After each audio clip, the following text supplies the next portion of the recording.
So these are two paintings that we have upstairs that you know well, and they hang pretty close to each other.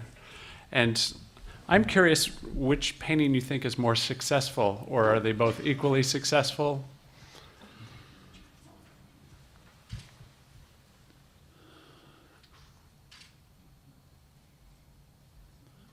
You use a term like successful. Let me just use another word.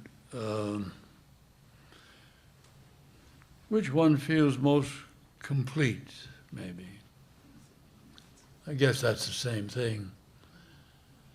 But for some reason, I suppose I would pick the one on the left because it's a little more mysterious to me. The pies versus the bust. Yeah, is that the title? They're left? Yeah. Just making sure. No,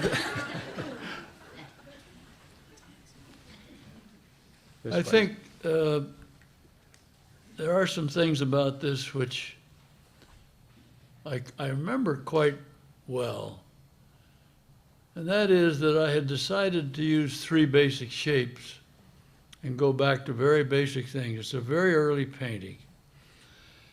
And I had thought, after coming back from a New York visit of a year, of what it was I was going to paint. And I got a lot of wonderful instruction from those New York abstract expressionist painters that I was privileged to know.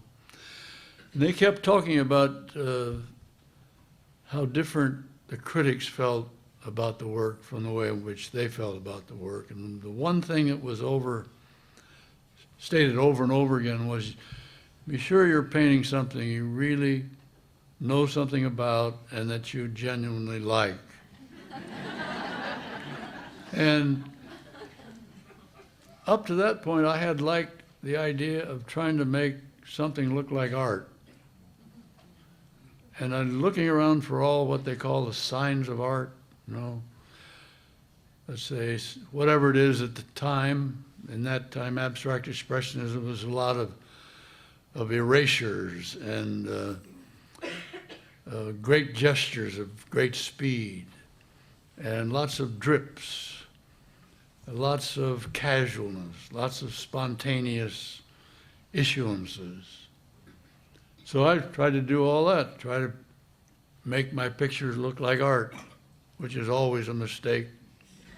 And so I came back and was painting, and I took three basic shapes: circles or ovals, triangles, and rectangles, and to play those off one against the other. And that's what this really was. So as it was finished, I looked at it and said, well, that's the end of me as a serious painter. But couldn't leave it alone because suddenly it fitted into my experience, working in cafes, washing dishes, preparing food, selling hot dogs. And I had not at that time seen people painting that. And the other thing which it alluded to, I think, was a sense of being an American, of having actually seen these kinds of things. These are not very healthful things. They're full of marshmallow and glutinous and all kinds of chemicals which give us all kinds of terrible stomach aches but the gloriousness of display, of pleasure, of seeing things that you can't get behind glass, and all of that, I think, that's why this represented a kind of complete premise upon which to proceed. I was content to really think, well, this can't be serious because I'm also a cartoonist and interested in caricature, and that's not what the art world is about. So I have to confess that I don't think I would have had any kind of success except for pop art, which I don't like.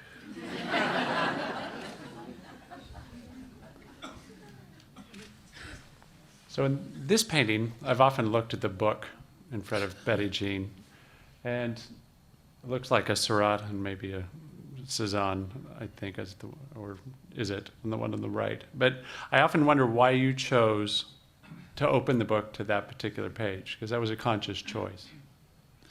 Well, I like those two paintings. One's a painting of Degas is it Martinelli or someone? So Degas on the left, that makes sense. Yeah, and Okay. this is a Seurat, as you can see. But the book wasn't there originally. It was just Betty Jean. And I saw the painting recently and didn't realize how sad she looked. And that's because she was terrified that I was going to scrape it off and have her leave. Because I'd done that so many times to her. She'd pose for hours and hours and hours, and then I'd scrape the damn thing off, and she had to do that. So I hope the sadness is not about me, but about thinking maybe this guy should finish this picture and get me the hell out of here.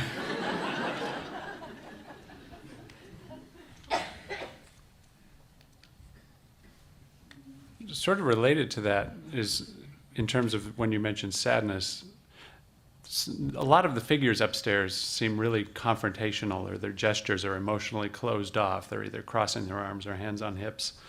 And I'm curious what, for you, that is meant to communicate, or if it's just poses that you like. Yes, it's just poses. And it's interesting that when you ask people to pose, and they're very kindly will do that. They're friends, or used to be friends. And you think about them, and they come in all, ready to go. And they're all sort of bright-eyed, ready to pose, and they sit like this. So I take hours. So you see this happening like this.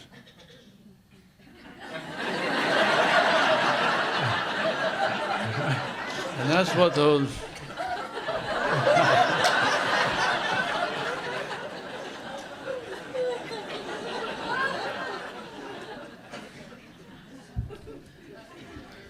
so there wasn't any story or anything. I may have to rewrite a couple labels after we're done.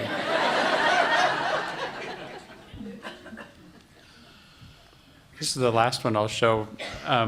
This is a painting that I've heard you actually worked on in the gallery. And I'm wondering if that's true, and if so, what part did you work on? Well, I'll show you. See this shadow here? Someone pointed out to me that was a profile, and this was the mouth, that's the nose, forehead, and there was a shadow line coming from this pole like this. And someone came to me and said, "Why did you paint this hayseed with a straw in his mouth?"